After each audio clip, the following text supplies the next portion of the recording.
12.75 लाख से कम सैलरी वालों को भी टैक्स देना पड़ सकता है। जानिए क्यों। नमस्कार दोस्तों, अगर आपको लगता है कि 12.75 लाख तक की इनकम पर अब कोई टैक्स नहीं देना पड़ेगा तो रुकिए, ये वीडियो आपके लिए, क्योंकि लाखों लोग इसी गलतफहमी में हैं। सरकार ने भले ही नई टैक्स व्यवस्था में राहत दी है, लेकिन कुछ ऐसी इनकम है जिन पर 12.75 लाख से कम कमाने वाले लोगों को भी टैक्स देना पड़ सकता है। आज की इस वीडियो में मैं आपको आसान भाषा में बताऊंगा आखिर ऐसा क्यों होता है और किन लोगों को सावधान रहने की ज़रूरत है। तो सबसे पहले समझते हैं कि 12.75 लाख वाली बात क्या है। नई टैक्स व्यवस्था में सरकार ने टैक्स रिबेट की सीमा बढ़ाई है, जिसमें कई सैलरीड लोगों को राहत मिली है।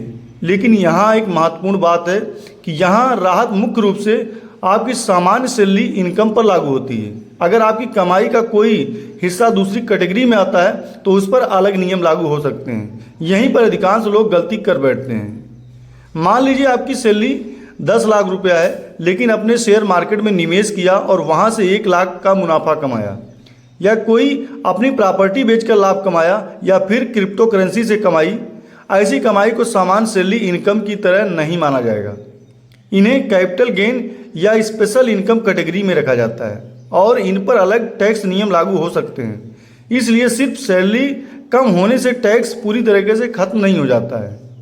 अब बात करते हैं कि इन 3 इनकम की जिन पर सबसे ज़्यादा लोग भ्रमित होते हैं। पहला है शेयर मार्केट से कमाई। अगर आपने शेयर बेचकर मुनाफा कमाया है तो कैपिटल गेन टैक्स लग सकता है।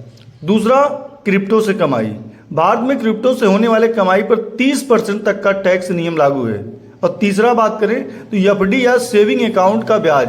अगर ब्याज से अच्छी खासी कमाई हो रही है तो उसे भी आईटीआर में दिखाना जरूरी होता है। कई लोग इसे नज़रअंदाज कर देते हैं, इसके बाद उसे नोटिस मिल जाता है उन लोगों को। एक और बड़ी गलती जो करते हैं वह है सभी का इनकम में आईटीआर ना दिखाना। आज के समय में इनकम टैक्स डिपार्टमेंट के पास एआईएस और फॉर्म 26 एआईएस जैसी आधुनिक प्रणालियां हैं। इनके जरिए विभाग की कई वित्तीय गतिविधियों को जानकारी देख सकते हैं। अगर आपकी आईटीआर और अधिकारी और सरकारी रिकॉर्ड में अंतर मिलता है तो आपको नोटिस मिल सकता है। इसलिए आईटीआर भरते समय हर प्रकार की आय को सही तरीके से दिखाना बेहद जरूरी होता है। तो दोस्तों, अब आप समझ गए होंगे कि सिर्फ 12.75 लाख से कम सैलरी होने का मतलब यह नहीं है कि हर परिस्थिति में टैक्स शून्य हो जाएगा। अगर आपकी कमाई शेयर मार्केट, क्रिप्टो, प्रॉपर्टी, ब्याज या जैसे अन्य स्रोतों से हो रही है तो टैक्स नियम अलग हो सकते हैं। इसलिए वीडियो पसंद आई हो तो लाइक करें, चैनल को सब्सक्राइब करें और ऐसे ही फाइनेंस वीडियो जो देखने के लिए हमारे चैनल को बेल आइकन को दबाना ना भूलें।